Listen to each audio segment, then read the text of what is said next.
एक बार पुनः स्वागत है class 10th and today I am going to focus on a very important topic and this topic is nothing else, this is the AC dynamo, प्रत्यावर्ती धारा dynamo या प्रत्यावर्ती धारा जिसे चेक कर लेंगे। ओके, और बोर्ड का जो पैटर्न चलता है उसके हिसाब से जो लॉन्ग क्वेश्चन बनते हैं उसमें एसी डायनेमो, डीसी डायनेमो, विद्युत मोटर चेक कर लेंगे। एसी डायनेमो, डीसी डायनेमो, विद्युत मोटर, ओम का नियम, कुछ ऐसे टॉपिक हैं जो कि बोर्ड में हर साल रिपीट होते हैं। तो आज आपको फोकस करना है एसी डायनेमो के ऊपर, जो कि बहुत ही महत्वपूर्ण टॉपिक है और ये आपको एक बड़े स्कोर की तरफ ले जाएगा। मतलब ये जो बोर्ड का जो पैटर्न है उसके हिसाब से सबसे बड़ा जो मार्किंग होता है 7 नंबर, आप यहाँ से इसको ले सकते हैं। You can get a very important marks. Okay, and check the headlines है। ओके, तो हम चेक करेंगे सिद्धांत, संरचना, क्रियाविधि, उपयोग। इसको 4 पार्ट में ब्रेक किया हुआ है। सिद्धांत, संरचना, क्रियाविधि और इसका उपयोग क्या क्या है। तो पहले मैं आपको बता दूं कि एक्चुअली जो विद्युत मोटर होता है, जो आपने पहले देखा हुआ है, तो विद्युत मोटर का मतलब होता है कि जो चेंज करता है एनर्जी के फॉर्म को। ओके, विद्युत मोटर का मतलब क्या है कि जो वैद्युत ऊर्जा को बदलता है यांत्रिक ऊर्जा में। Okay, such a device that is going to convert the electrical energy into the mechanical energy. Okay, यहाँ जो इसका प्रोसीजर है बिल्कुल अलग है। हालांकि डायग्राम काफ़ी कुछ मैच करता है, लेकिन उसके बावजूद इसका जो सिद्धांत है कुछ अलग है, क्योंकि यहाँ पे जो आपका जो मैकेनिकल एनर्जी होगा, जो आपकी यांत्रिक ऊर्जा होगी, वो बदलेगी वैद्युत ऊर्जा में। Okay, then AC dynamo is such a device that can convert the mechanical energy into the electrical energy। आप यांत्रिक ऊर्जा को मूल रूप से बदल सकते हैं वैद्युत ऊर्जा में। ओके, तो अब इसका मेन सिद्धांत क्या है, प्रिंसिपल क्या है, हमें वो चेक कर लेना है। तो सिद्धांत आप चेक कर लेंगे। You can see here the principle. और प्रिंसिपल ये है कि जब आप किसी कुंडली को, ओके, किसी धातु की कुंडली को किसी शक्तिशाली चुंबकीय क्षेत्र के चारों ओर घुमाते हैं, मतलब चुंबकीय क्षेत्र के अंदर आपको घुमाना है किसी कुंडली को। ओके, तो कुंडली को घुमाने का सीधा मतलब है कि कुंडली से बद्ध जो चुंबकीय बल रेखाएं होंगी, जिसको हम लोग चुंबकीय फ्लक्स का नाम देते हैं। Okay, you can check here the phi का सीधा मतलब है कि चुंबकीय flux, the magnetic field lines, अगर इनमें परिवर्तन होता है। Okay, check the language again. यदि आप फाई की मान चेंज करते हैं तो डेफिनेटली फैराडे का जो नियम लगता है वो यहाँ पे अप्लाई आप कर सकते हैं। इसका मतलब है कि अगर आप फाई को चेंज करते हैं with the time, okay, you are going to change the electric flux, magnetic flux with the time. Okay, तब आप यहाँ पे एक वैद्युत वाहक बल की स्थापना कर ले आते हैं। मतलब एक फॉर्मूला देखिए, ये होता है कि इक्वल टू निगेटिव इतना, ये जो मैंने लिखा हुआ है ये एक्चुअल में फैराडे का नियम है। और यहाँ पे आप निगेटिव भी दिखाते हैं, साथ में एन भी लगाते हैं। ओके, तो इसका सीधा मतलब है कि यदि आप किसी कुंडली से बद्ध चुंबकीय फ्लक्स में लगातार चेंज करते हैं, तो उस कुंडली में एक प्रेरित वैद्युत वाहक बल की स्थापना हो जाती है, जिसकी वजह से उसी कुंडली में एक प्रेरित विद्युत धारा का प्रवाहित होना लाजमी है। तो डेफिनेटली ई के फाई के चेंज होने से क्या बन गया है, फाई के चेंज होने से ई बनेगा इस फॉर्मूले से। फाई एक्चुअली संबंधित है, फाई का जो होता है बी इंटू ए। फाई का फॉर्मूला क्या है, बी इंटू ए। मतलब जब आप चुंबकीय बल रेखाओं की संख्या में परिवर्तन करेंगे, ओके, तो इसके परिवर्तन करने से जो है ई बनता है। ई का मतलब क्या है, प्रेरित विद्युत वाहक बल, और प्रेरित विद्युत वाहक बल की वजह से एक धारा बनती है, जिसको हम कहते हैं प्रेरित विद्युत धारा, यानी ई अपॉन आर। ये इसका कॉन्सेप्ट है। तो यहाँ पे बेसिकली जो आपका जो मैकेनिकल एनर्जी आपने इसको प्रोवाइड किया हुआ है, वो यहाँ पे कन्वर्ट होगा इलेक्ट्रिकल एनर्जी में। ओके, तो इसका सिद्धांत आप चेक कर लेंगे फिर से कि जब किसी बंद कुंडली को किसी शक्तिशाली चुंबकीय क्षेत्र में तेजी से घुमाते हैं, ओके, तो फाई में चेंज आएगा, फाई में परिवर्तन आप देख पाते हैं। फाई का मतलब क्या है, चुंबकीय बल रेखाएं, और चुंबकीय बल रेखाओं का सीधा मतलब है कि किसी तल से होकर जितनी बलरेखाएं निकल रही होंगी। ओके, अगर फाइव चेंज आता है उसकी वजह से एक प्रेरित वायुवाहक बल की स्थापना हो जाती है। ये फैराडे का नियम था। और अगर ई या प्रेरित विद्युत बल की स्थापना होती है, इसकी वजह से एक अतिरिक्त धारा, जिसको हम लोग प्रेरित विद्युत धारा आई के नाम से जानते हैं, वो प्रोवाइड होने लगती है। ओके, तो इस प्रकार से जो आपका मैकेनिकल एनर्जी आपने इसको प्रोवाइड किया हुआ था, तो वो बेसिकली इलेक्ट्रिकल एनर्जी में कन्वर्ट हो जाता है। Okay, you can see the diagram of the AC dynamo here. Okay, देखिए यहाँ ये पोर्शन ही आपका 6 चुंबक हो जाएगा, नॉर्थ पोल साउथ पोल के फॉर्म में दिखाया गया है। ठीक है ना। तो इसके देखिए 4 पार्ट मैं आपको बताने वाला हूँ। एसी डायनामो के बेसिकली 4 पार्ट या 4 भाग होते हैं, जिसमें पहला भाग होगा आपका 6 चुंबक, जिसका फील्ड मैग्नेट NS के फॉर्म में होगा। ये आप देख सकते हैं 2 ब्लॉक के फॉर्म में दिखाए गए हैं। NS चुंबक के 2 पोल्स दिखाए गए हैं। ओके, और निश्चित रूप से दोनों ध्रुवों के बीच में एक शक्तिशाली चुंबकीय क्षेत्र की स्थापना होगी, जिसकी दिशा हमेशा नॉर्थ पोल से साउथ पोल की ओर आप दिखा सकते हैं। और ये ऐसे 2 पोल्स हैं जिनके बीच में आपको किसी आर्मेचर या किसी जो कुंडली आपको है, वो इसी दोनों पोल के बीच में आपको घुमाना होगा। ओके, तो ये हो गया आपका field magnet. Number 2, this is very important. आपका सेकेंड पॉइंट आपका जो आर्मेचर का है, ये और डायग्राम में देख सकते हैं कि ये जो पोर्शन है, ये आर्मेचर का एक कुंडली बनाया गया है। ओके, ABCD की फॉर्म में, और ये एक्चुअली आयताकार कुंडली है, आप उसको देख पाते हैं। उसके अलावा कच्चे लोहे की क्रोड पर कैसे बनता है आर्मेचर कॉइल, आपको मालूम होना चाहिए। कच्चा लोहा होगा और उस पर उसका जो क्रोड होगा, उसके ऊपर आपको तांबे के पृथक्कृत फॉर्म में इनको लपेटना होगा। कच्चे लोहे को लेने का कारण क्या है, ये भी आपको मालूम होना चाहिए। कच्चे लोहे में एक्चुअली में चुंबकन विचुंबकन, ओके, मैग्नेटाइजेशन एंड डीमैग्नेटाइजेशन की जो प्रक्रिया होती है, ये बहुत ही तेजी होता है। मतलब वो आसानी से चुंबकित हो जाता है, आसानी से विचुंबकित हो जाता है, इसीलिए जो है कच्चे लोहे का इस्तेमाल किया जाता है। तो आप चेक कर लिए कि जो आर्मेचर कुंडली मैंने आपको बता दिया, आर्मेचर कुंडली वास्तव में एक आयताकार कुंडली ABCD के फॉर्म में हो जाएगा। कच्चे लोहे के क्रोड के ऊपर आपको तांबे के तारों को पृथक्कृत फॉर्म में लपेटना होगा। ठीक है ना। और ये कुंडली जो आपका जो नॉर्थ पोल साउथ पोल मैंने आपको बताया 6 चुंबक के फॉर्म में, इन दोनों पोल्स के बीच में इस कुंडली को घुमाना होता है। ठीक है ना। और नंबर 3 पे आते हैं। नंबर 3 आपका है सर्पिल है, जिस is the slip rings. Diagram में चेक कर लें, ये आपके दोनों पोल्स हो गए हैं, नॉर्थ पोल साउथ पोल। ये आपका कुंडली आर्मेचर के फॉर्म में। नंबर 3 देखिए S1 S2 दिखाया गया है ये। ठीक है ना, सर्पिल है। और ये दोनों ब्रुश, देखिए ब्रुश की चर्चा हम लोग लास्ट में करेंगे, क्योंकि चौथा बिंदु है। और 3rd पॉइंट जो मैं आपको अभी बताने वाला हूँ, ये सर्पिल है जो आपको दिखाया गया है S1 ये पोर्शन और ये S2 ये पोर्शन। ये दोनों जो है क्या है, सर्पिल है।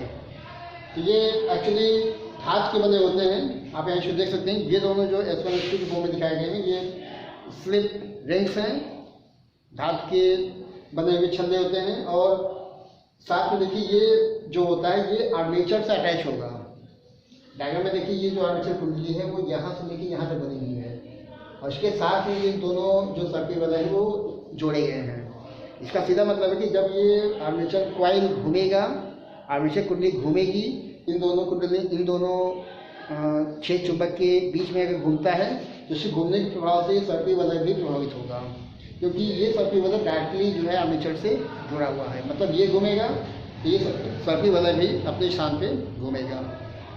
तो ये नंबर 3 हो गया है। नंबर 4 पे देखिए, नंबर 4 आपका जो दिखाया गया, ये ब्रुश के फॉर्म में दिखाए गए हैं। S1 S2 मैंने बता दिया, ये B1 B2 अब बताना है। B1 B2 ब्रुश के फॉर्म में हो जाएगा।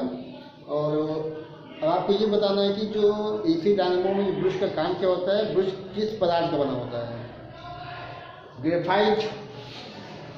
ग्रेफाइट की पत्तियां देखिए आपको B1 B2 के फॉर्म में दिखाई गई हैं। ये ब्रुश का काम करती हैं। ठीक है ना।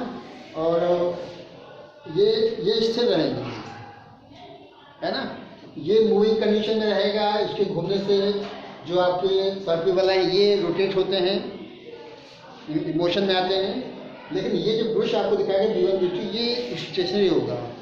ये ग्रेफाइट या कार्बन मैंने ग्रेफाइट दिखाया हुआ है। Okay, you can say that these bushes are made of carbon also. Okay, तो ग्रेफाइट की पत्तियाँ, कार्बन की पत्तियाँ धीरे धीरे हो जाएंगी, जो कि स्थिर रहेंगे, स्थिर रहेंगे, और ये बेसिकली उस वायु परिपथ से जुड़े होते हैं जहाँ पे आपको फाइनली इलेक्ट्रिक करंट को पहुँचाना होता है। ओके, जैसे ये देखिए, ये आपको वायु परिपथ हो जाएगा। ये वायु परिपथ के दोनों जो आउटर जो आपके पोर्शन है वो जोड़े जाएंगे B1 B2 से, ठीक है ना। तो आप चेक कर लें, जो संरचना मैंने बताया है 4 पॉइंट में, तो ये दो 6 चुंबक हो जाएंगे, ये आपका आर्मेचर हो जाएगा, सभी वाला SN2 के फॉर्म में हो जाएगा, और फाइनली B1 B2 हो जाएगा ब्रश के फॉर्म में। These are 4 important factors, parameters that are used in the AC dynamo. तो देखिए विद्यार्थियों, आपने चेक कर लिया है मुख्य इसके जो पार्ट होते हैं, 4 पार्ट आपको याद कर लेना है, वेरी इंपॉर्टेंट। और प्रमुख भाग के बाद हम लोग चेक करते हैं अब इसका जो फंक्शन कैसे होता है, how any AC dynamo works. Okay, तो इसका क्रियाविधि या वर्किंग आप चेक कर लेना है। तो वर्किंग में देखिए मेन रोल आप समझ गए होंगे, जो नॉर्थ पोल साउथ पोल है इसका काम क्या है। एक्चुअली जब आप इस कुंडली को घुमाते हैं, ध्यान देंगे, you are going to rotate this armature coil. जब आप इस कुंडली घुमाते हैं तो घुमाने की वजह से, क्योंकि ये जो कॉइल है ये नॉर्थ पोल साउथ पोल के बीच में स्थिर है। ओके, अगर ये कॉइल हो जाएगा, मेरा हाथ जैसे कॉइल है ये, okay, and this is the north pole and this is the south pole. अगर ये घूमता है तो जैसे ये इस कंडीशन में है, ये नॉर्थ पोल साउथ पोल, तो यहाँ से चुंबकीय बल दिखाएं, देखिए बहुत कम निकलेंगे, ना के बराबर। लेकिन ये घूम के जब यूँ आएगा, ओके, तो मैक्सिमम चुंबकीय बल दिखाएं निकलती हैं, और मैक्सिमम चुंबकीय बल दिखाएं निकलने का सीधा मतलब है कि फाई मैक्सिमम होगा, और फाई मैक्सिमम होने से ई का मान मैक्सिमम होगा, ई का मान मैक्सिमम होने से आई का मान मैक्सिमम, अधिकतम धारा। ओके, एक्चुअली ये जो आपका कॉइल होता है, बेसिकली इसका जो रोटेशन, इसका घूर्णन कैसे होना है, देखिए घूर्णन अक्षर यहाँ बनाएगा, इसको भी आप चेक कर लेना है। ये कॉइल जब घूमती है, ओके, तो 2 कंडीशंस हैं कि फाई का मान मैक्सिमम, फाई का मान मिनिमम। तो ये जो कंडीशन है, ये फाई मैक्सिमम शो करेगा। जब ये घूमने के बाद जब ये आएगा तो फाई मिनिमम हो गया, या फिर यूँ आएगा तो फाई मैक्सिमम, और फिर और घुमाएंगे तो मिनिमम। ओके, ये रोटेशन चलता रहेगा। इसका सीधा मतलब है कि ये आप इस कुंडली से बद्ध हो, कुंडली से ये है आपका नॉर्थ पोल, ये है साउथ पोल, ये है, चुंबकीय बल दिखाएं जो निकलेंगी। ओके, तो जब ये बल दिखाएं लगातार संख्या में बदलाव लाएंगी, और चुंबकीय बल दिखाओं में संख्या में बदलाव लाने का सीधा मतलब कि आप चुंबकीय फ्लक्स के मान में परिवर्तन कर रहे हैं। फैराडे का जो नियम है वही कहता है कि किसी भी कुंडली से बद्ध चुंबकीय फ्लक्स में निरंतर बदलाव लाने पर उस कुंडली में एक प्रेरित वैद्युत वाहक बल स्थापित हो जाएगा, जिसकी वजह से एक प्रेरित वैद्युत धारा प्रवाहित होने लगती है। तो यहाँ बेसिकली जो आप इस कुंडली को घुमाते हैं, अब इसको ध्यान देंगे, जैसे मान लीजिए ये आपका पोर्शन ये ऊपर जा रहा है, इसको अगर मैं इसको दक्षिणावर्त घुमाता हूँ, तो अगर ये पोर्शन ये ऊपर जा रहा है तो ये भी जाएगा नीचे। ओके, और इसको घुमाने का मतलब है कि मैंने आपको बता दिया कि जो ये आपका आर्मेचर होगा, इससे होकर, इसके तल से होकर अगर बल रेखाएं निकलती हैं, ओके, तो उसमें बदलाव होने से फाई बनेगा। तो देखिए अब लगातार कुंडली घूमती जाएगी, और आधे चक्र में देखिए एक दिशा में ये हो जाएगा, फिर आधे चक्र में ये हो जाएगा, और उसके प्रभाव से, इसके घूमने के प्रभाव से जो ई बनेगा और उससे जो आई बनेगा वो यहाँ पे आपको दिखाई पड़ेगा। मतलब यहाँ से जो करंट पास होगी वो B2 से प्रवेश करेगी वाई परिपथ में, और फिर B1 में एंट्री करेगी, ठीक है ना। यहाँ से इस प्रकार से जो करंट जो जनरेट होगा, इसी डायनेमो, इसी टाइप ऑफ जनरेटर, ओके, तो यहाँ से जो करंट डेवलप होगा वो एक्चुअली में B2 के माध्यम से यहाँ प्रवेश करेगा, है ना, और B1 से ये बाहर निकलेगा। और चूँकि ये अल्टरनेट के फॉर्म में लगातार इस कॉइल को घुमाते रहना है, घुमाने रहने से जो है जो करंट होगा कुछ इस प्रकार से मोशन करेगा। ओके, आधे चक्र में आधा जो समय होगा उसको आप इधर दिखाएंगे एक दिशा में, और बाकी जो होगा वो दूसरी दिशा में, अपोजिट डायरेक्शन। तो ये फाइनली ये जो डायग्राम होता है ये आपका AC का होता है, अल्टरनेटिंग करंट। ओके, प्रत्यावर्ती धारा का पहचान ये होता है कि इसका जो वाइब्रेशन होता है, इसका जो मोशन होता है वो, इसका हाफ पोर्शन एक दिशा में और दूसरा जो नेगेटिव पोर्शन में इसका बाकी हाफ रोटेट करेगा। तो इस प्रकार से हम लोग कह सकते हैं कि ये जो करंट हम लोग स्थापित कर रहे हैं वो वास्तव में प्रत्यावर्ती धारा है, this is the alternating current. अब देखिए विद्यार्थी, थोड़ा डीपली समझ लें कि जो मैंने आपको वर्किंग एक्सप्लेन किया हुआ है, ये अगर आपको इसी कुंडली के द्वारा समझाना तो आप कैसे समझाएंगे? ओके, तो आप देख पाते हैं कि मैंने यहाँ पर ABCD एक कुंडली को दर्शाया हुआ है, ठीक है ना। और मैंने ये माना कि इधर जो आपका ये नॉर्थ पोल है और ये आपका साउथ पोल हो जाएगा, और ये आपकी कुंडली इस प्रकार से है, ठीक है। नॉर्थ पोल इधर, साउथ पोल, और वहाँ से चेक कर लें। सी मैंने जैसे यहाँ शो कर दिया है, भी यहाँ दिखा दिया है, ओके। अब आपको इसको घुमाना है, क्या करना है, इसको घुमाएंगे। ये नॉर्थ पोल साउथ पोल, घुमाने का सीधा मतलब कि देखिए ये नॉर्थ पोल साउथ पोल चुंबकीय बल दिखाएंगे, ये निकल लेंगे, ओके। ये आपका कॉइल हो जाएगा, आर्मेचर कुंडली घुमाएंगे इसको आप ऐसे, घोड़न अक्ष की दिशा आप चेक कर लेंगे। मान लीजिए ये घुमाया गया है इस प्रकार से, तो या क्लॉकवाइज एंटी क्लॉक, दो तरीके ऐसे घुमाने का है ना। इस प्रकार से घुमाने का सीधा मतलब है कि अब जो चुंबकीय बल रेखाएं होंगी वो लगातार चेंज हो रही है ना। क्योंकि चुंबकीय बल रेखाएं अगर किसी तल से निकलती हैं तो उसको हम लोग विज्ञान की भाषा में कहते हैं चुंबकीय फ्लक्स।